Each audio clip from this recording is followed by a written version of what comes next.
구약 시대에 나타난 성령 역사에 대해서 말씀을 공부하고 있는데, 이제 왕정 시대 사울 왕부터 시작해서 이제 왕들이 세워지는데 어떻게 그때 성령 역사였느냐, 오늘 특별히 사울 왕에게 임한 성령에 대해서 함께 말씀을 공부하기 원합니다. 구약 시대에 세 종류의 지도자에게 기름을 부어서 그 직분을 맡깁니다. 왕을 세울 때 기름을 붓습니다. 그 기름 붓는 것은 하나님 앞에서 하나님의 은혜로 나라를 잘 다스리라고 하는 그런 의미로 왕에게 기름을 붓습니다. 그 다음에 선지자에게 또 기름을 붓습니다. 선지자는 하나님 편에서 하나님의 음성을, 하나님의 말씀을 백성들에게 전하는 중요한 위치이기 때문에 선지자에게 기름을 부어서 이 기름 부으심을 받고 선지 역할을 감당하는 것입니다. 세 번째가 제사장입니다. 제사장은 사람 편에서 제사를 하나님께 올려드리는 그러한 직분인데 기름을 붓습니다. 그래서 왕과 선지자와 제사장 세 직분자에게 기름을 부었습니다. 선지자는 하나님 편에서 우리 인간에게, 제사장은 인간 편에서 하나님께 나아가는 것이고, 왕은 그 중간에서 하나님의 명령을 따라 백성을 다스리는 것입니다.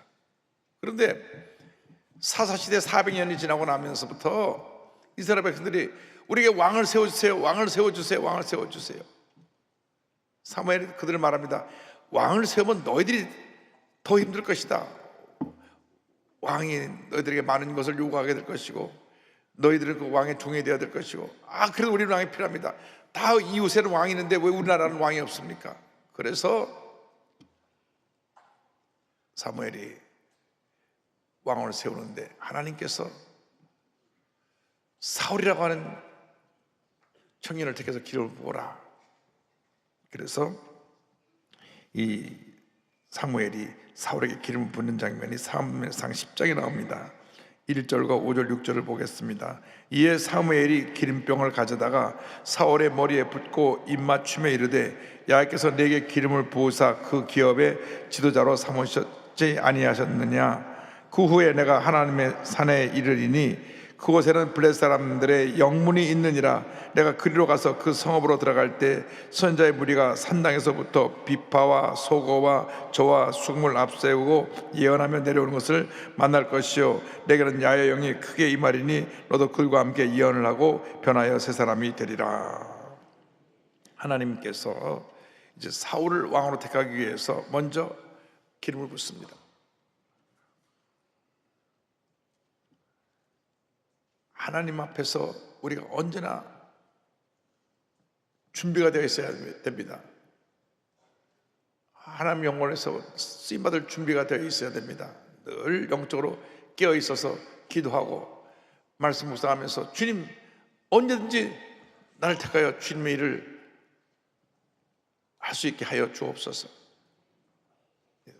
근데 사울이 택함 받은 것, 그 이유 중에 하나는 그는 그 집에서 아버지 말을 잘 순종한 효자였습니다. 효자.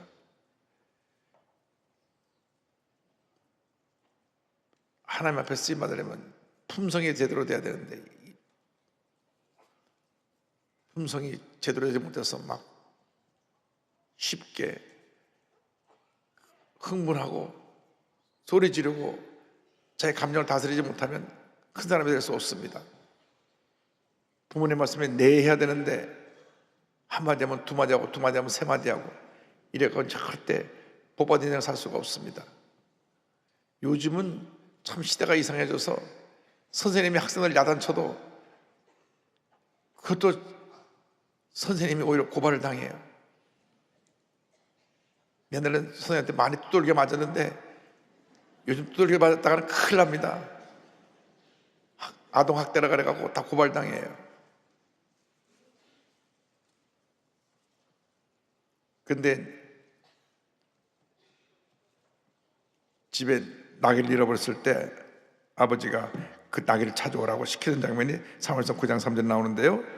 사울의 아버지 기스가 암나귀들을 잃고 그의 아들 사울에게 이르되, 너는 일어나 한 사원을 데리고 가서 암나귀들을 찾으라 하며 성경 말씀합니다. 그래서 이 나귀를 찾으러 가다가 거기서 사무엘을 만나고 사무엘이 기름을 붓는 그런 역사가 나타납니다. 그런데 기름 부음을 받고 나서 하나님이 사울에게 새 마음을 주셨습니다. 사무엘상 10장 9절 10절입니다. 그가 사무엘에게서 떠나려고 몸을 돌이킬 때 하나님이 새 마음을 주셨고 그날 그 정도 다 응하니라. 그들이 산에 이를 때 선자의 무리가 그를 영접하고 하나님의 영이 사울에게 크게 임함으로 그가 그들 중에서 예언을 하니. 자, 하나님께서 새 마음을 주셨다.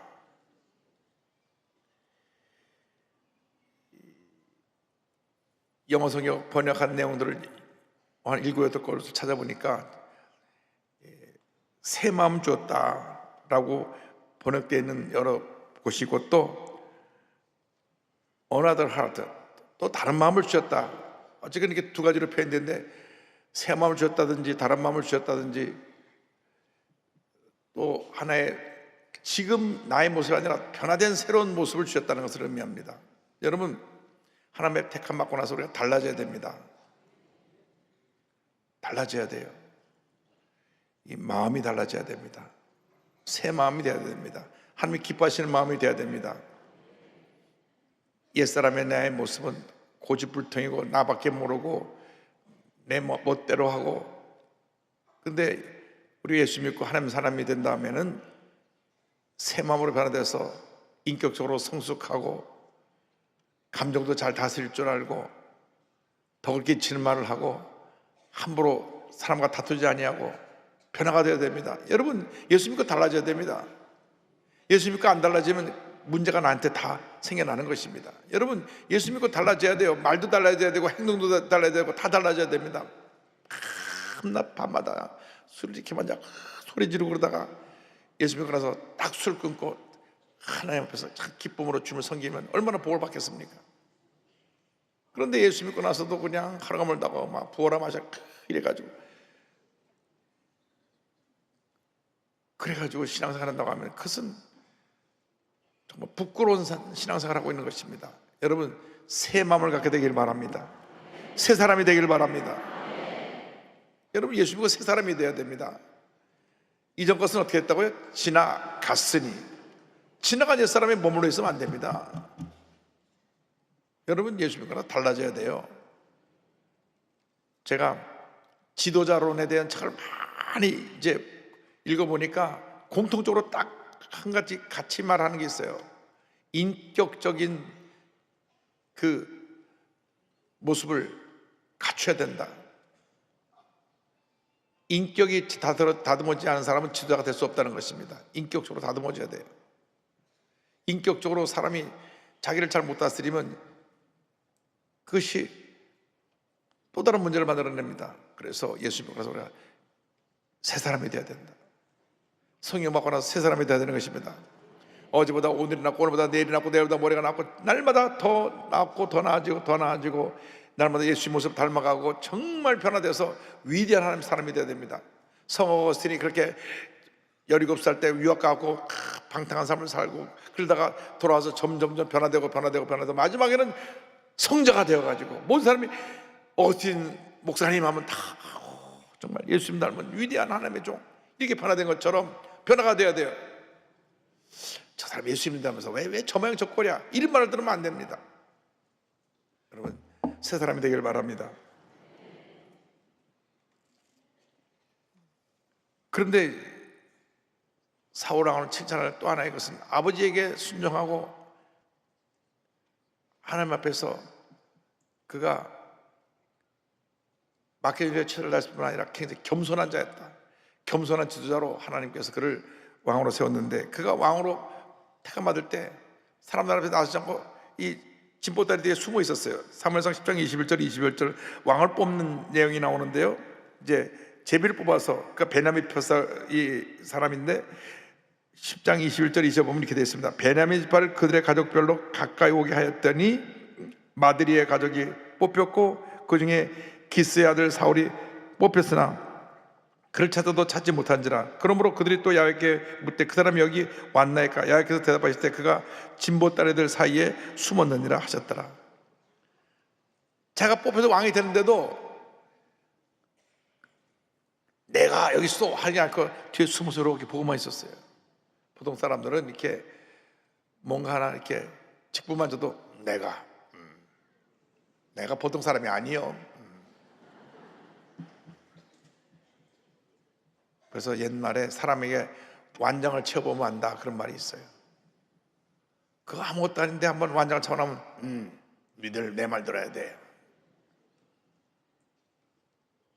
그래서 우리는 직분을 받은 받도록 겸손해야 되는 것입니다. 겸손. 여러분, 겸손하면 욕먹을 일이 없어요. 남을 섬기고 낮아지면 욕먹을 일이 없어요. 사람들이 조금은 어떤 직분만 받으면, 어떤 자리만 올라가면 목에 힘을 주고 태도가 달라져요.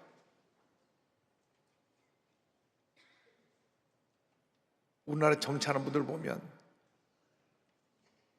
몇 년만 있으면 그거 다 내려놓는데 딱 어느 위치에 가면 뭐 탁 달라지는 거예요. 여러분, 예수 믿는 사람 그렇게 되면 안 됩니다. 그럴수록 더 겸손하게, 또 섬기며, 또 낮아지며 사랑을 베푸며 살아갈 때 복이 임하게 되는 것입니다. 그런데 이제 성령께서 임해서 전쟁에 나갈 때 사울과 함께하는 내용이 사무엘상 11장에 나옵니다. 암몬 사람과 전쟁할 때 성령이 임했습니다. 사울이 이 말을 들을 때 하나님의 영이 크게 감동되며 그의 노가 크게 일어나 암몬이 쳐들었다는 말을 들으니까 성령께서 역사해 주셔서 마음에 감동을 줬어요. 이튿날 사울이 백성을 3대로 나누고 새벽 적진 한가운데로 들어가서 날이 더울 때까지 암몬 사람들을 치매 남은 자가 다 흩어져서 둘도 함께한 자가 없었더라. 완전한 승리를 거둡니다. 주의 성령이 함께 하시면 우리는 승리하고 또 승리하고 또 승리하는 것입니다. 문제는 늘 충만해야 되는데 어느 날 충만한 모습이 내가 떠나면 그때는 문제가 생겨납니다. 우리들이 문제가 생겨나는 모든 원인은 충만하지 않은 데서 생겨나는 것입니다. 정말로 충만하면 문제가 안 생겨나는데 사울 왕의 마음속에 교만이 들어왔어. 그러다 보니까 그가 교만이 들어와서 하나님의 뜻을 거역하더니 성에 따르는 장면이 그 뒤를 이어서 나옵니다. 사울 왕이 교만해지는 성령이 떠났습니다. 하나님의 뜻에 전적으로 순종하지 않고 자기 뜻대로, 자기 생각대로 결정하고 판단한 일이 생겨납니다.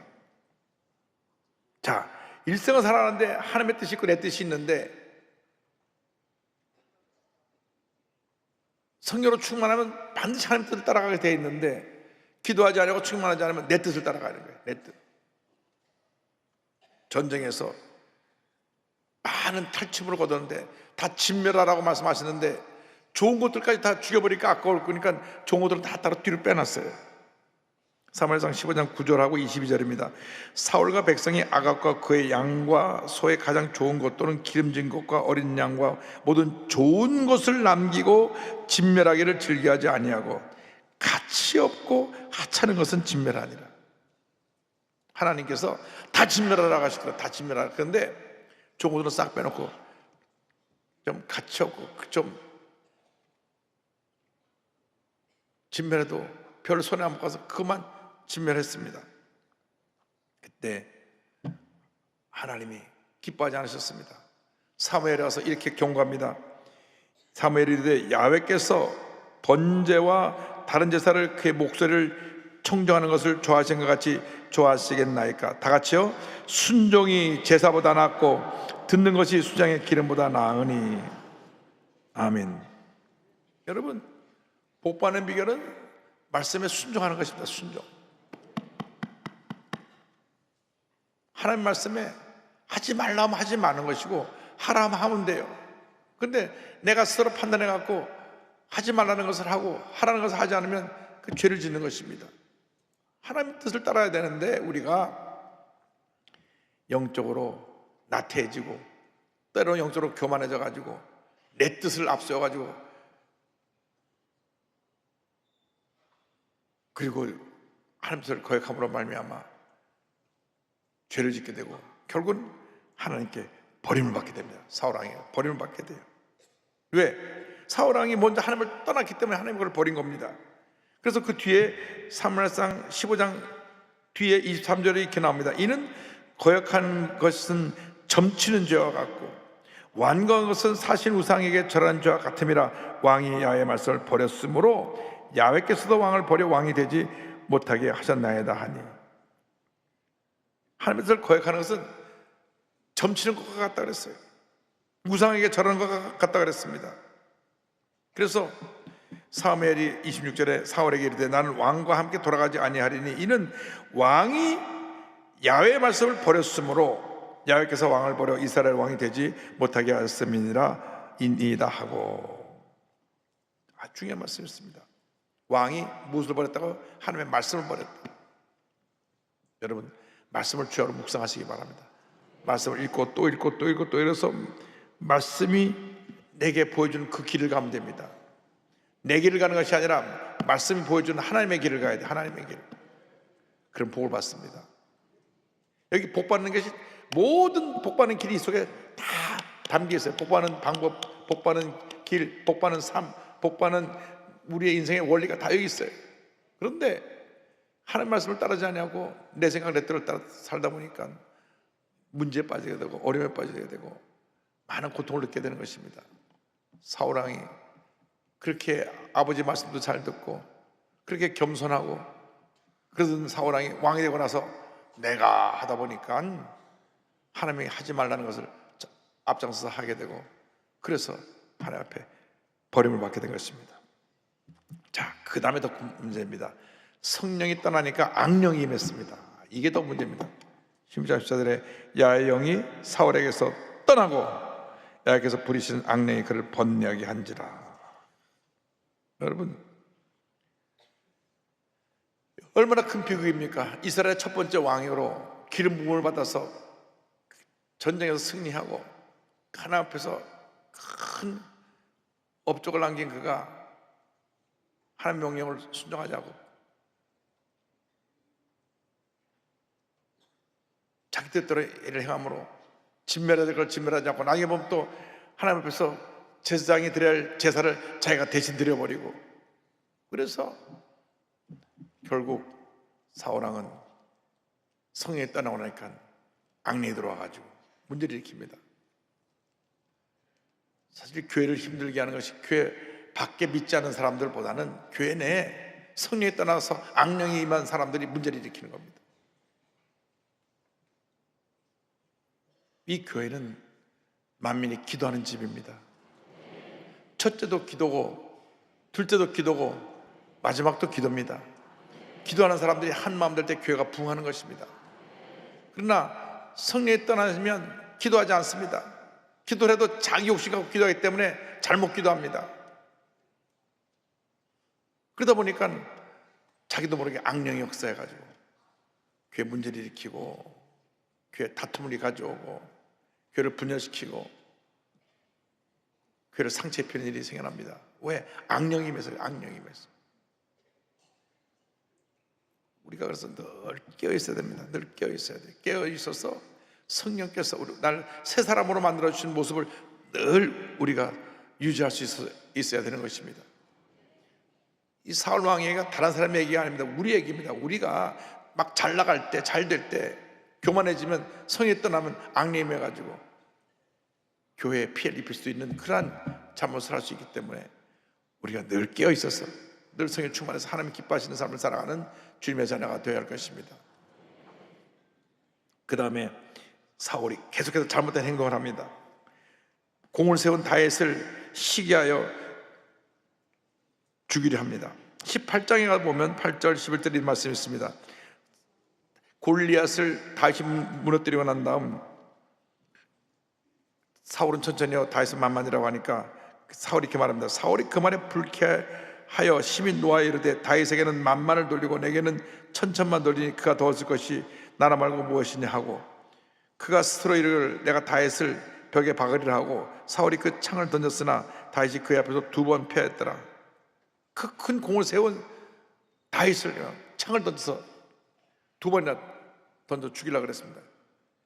다윗이 그때마다 창을 잘 피했는데 죽이려고 하는데 이제는 좀 합법적으로 죽여야 되겠다.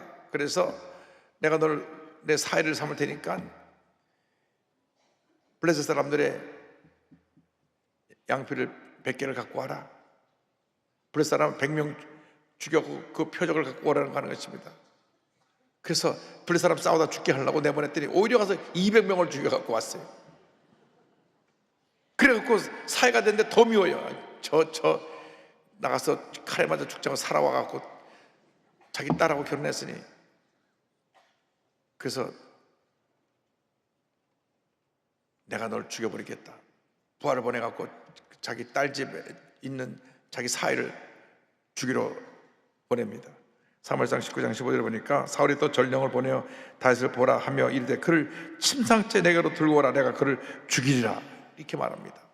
지금 다윗이 아파서 누웠다고 그 미갈이 보고 나니까 아예 침대채 들고 와라. 그냥 가서 죽여버리겠다. 아니, 자기 사위고 자기 딸이 사랑하는 딸의 남편인데 나라의 공로를 세운 사람인데 사울왕에게 잘못한 것이 아무것도 없어요. 백성들이 다윗을 좋아하는 죄밖에 없어요. 죽이겠다는 겁니다. 그리고 다윗이 피하여서 그 노베 그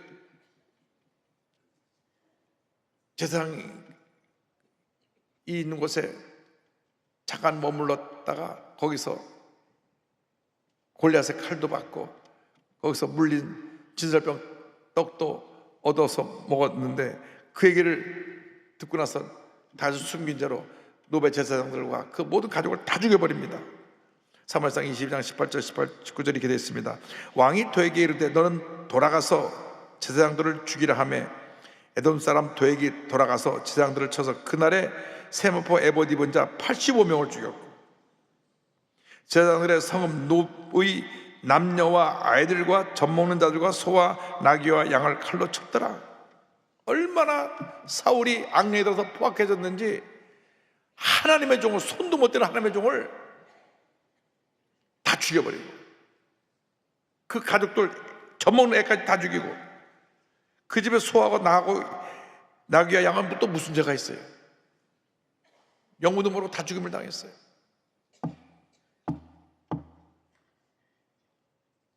사람이 성령에 떠나고 악령에 들어오면 이리같이 악한 일을 하게 되는 것입니다. 가장 결정적인 잘못은 신접한 일, 무당을 찾아갑니다. 무당을. 아니, 나라의 왕이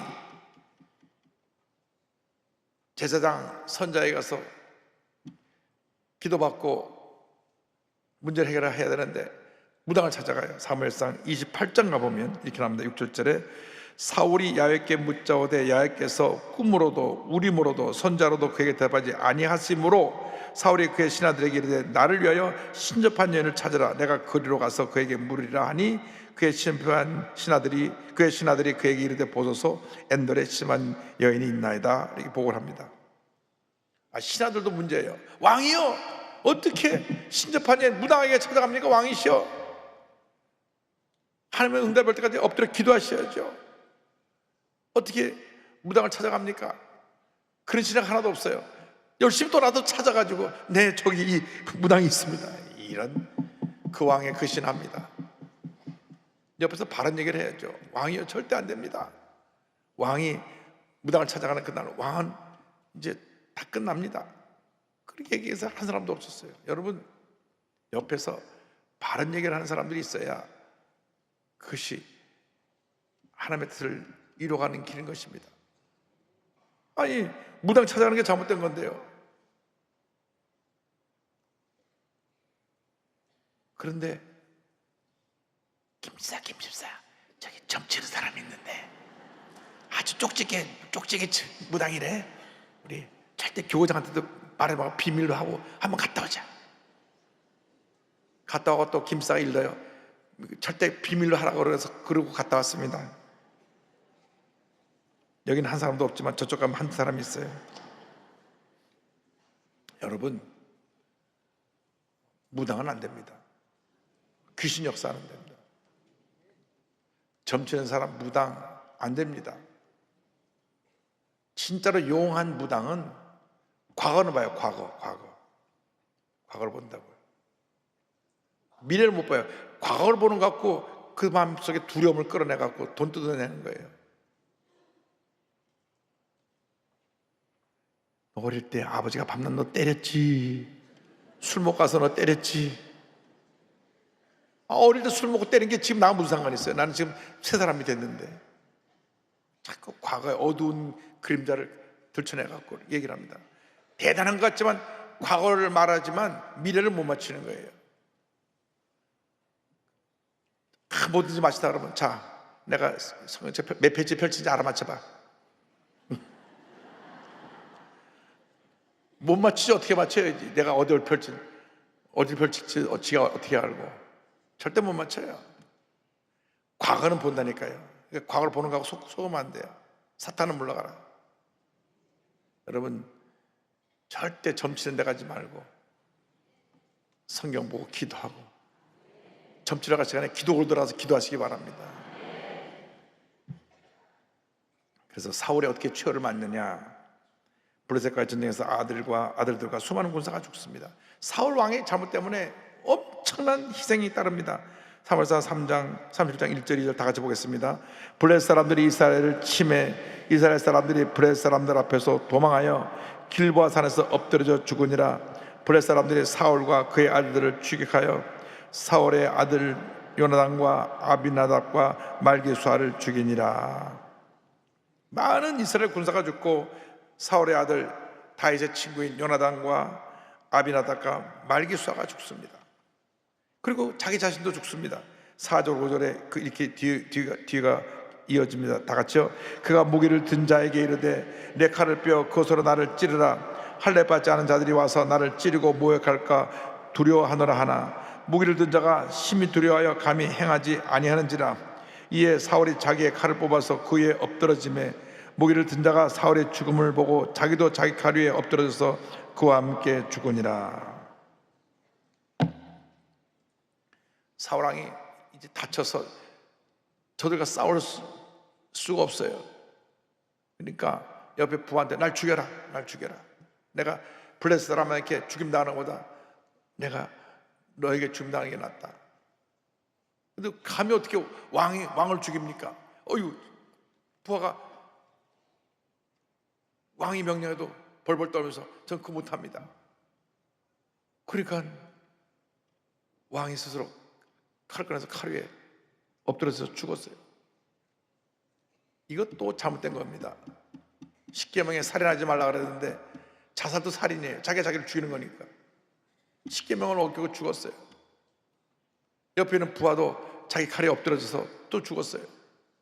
블레셋 사람들 가보니까 사울왕이 죽어 있거든요. 목을 베고 목을 걸어놨어. 아들도 목을 다 걸어놨어. 정말 그 마지막에 이렇게 비참하게 되는 겁니다. 그렇게 겸손하고 그렇게 키가 크고 잘생기고 아주 그 사람이 사람들 앞에서 한 영화배우처럼 잘난 사울이었는데 성령이 떠나고 나서 악령이 임하니까 마지막에 이렇게 비참하게 그의 말년에 이러한 죽음을 당하고 죽고 난 다음에 또 목 베어가지고 목이 없어지고 그러한 부끄러운 죄를 맞이합니다. 여러분, 우리에게 주신 경고이고 교훈입니다. 마지막이 잘 되길 바랍니다. 지금부터 여러분의 마지막까지 계속 잘 되는 역사가 있게 되길 바랍니다. 지금까지 여러분이 좀 부족했고 부끄럽고 문제가 있었던 삶을 살았던 적이 있다면 철저히 회개하고 이제부터는 잘 살아야 됩니다. 바르게 살아야 됩니다. 하나님께 인정받는 삶을 살아야 됩니다. 그래서 점점 믿음이 자라고 점점 인격이 성숙하고 그래서 마지막 때 정말 사람 앞에 칭찬받고 저도 참 훌륭한 분이다 박수갈채 받을 수 있는 그런 모습으로 다 변화되기 바랍니다. 성경을 보면 하나님 뜻대로 살다가 하나님께 인정받고 칭찬받은 많은 사람도 있고 또 반대로 하나님대로 살지 않아서 심판받은 많은 사람도 있습니다. 근데 아브라함이라고 하는 사람은 25년 동안 깨어져 가지고 나중에 100세 때 아들을 얻게 되는데 한 번 더 깨어지죠. 한 20년 또 지나서 이삭을 바치라는 마지막 그의 시험에 그가 이삭을 바침으로 합격했어요. 그러니까 하나님이 이 아브라함을 사람 만드시느라고 100세까지 75세도 100세까지 25년, 그 다음에 이삭의 나이가 25세라고 하면 25 플러스 20은 50년을 훈련시켜서 믿음의 조상으로 세웁니다. 그래서 이 아브라함의 모습이 정말로 믿음의 조상으로 아름답게 마무리가 되는데, 여러분 날마다 더 나아지기를 바랍니다. 더 하나님 앞에 인정받는 모습이 훌륭한 모습이 되기를 바랍니다. 하나님 여러분께서 위대한 하나님의 역사를 이루어 줄 것을 믿습니다. 여러분 오늘 결심해야 됩니다. 결심해야 돼요. 하나님, 나는 성령의 사람으로 살겠습니다. 따라하십시오. 성령의 사람으로 살겠습니다. 성령의 사람으로 살겠습니다. 여러분 성령의 사람으로 살아가시길 바랍니다. 기도하겠습니다. 사랑과 은혜와 자비가 무한하신 하나님 아버지, 어제보다 오늘이 낫고 오늘보다 내일이 낫고 우리의 모습이 날마다 성숙하여 성령의 사람으로 주님 앞에 가는 그날까지 귀하게 아름답게 위대하게 쓰임받는 저희 모두가 되게 하여 주시옵소서. 예수님의 이름으로 기도 올리옵나이다. 아멘.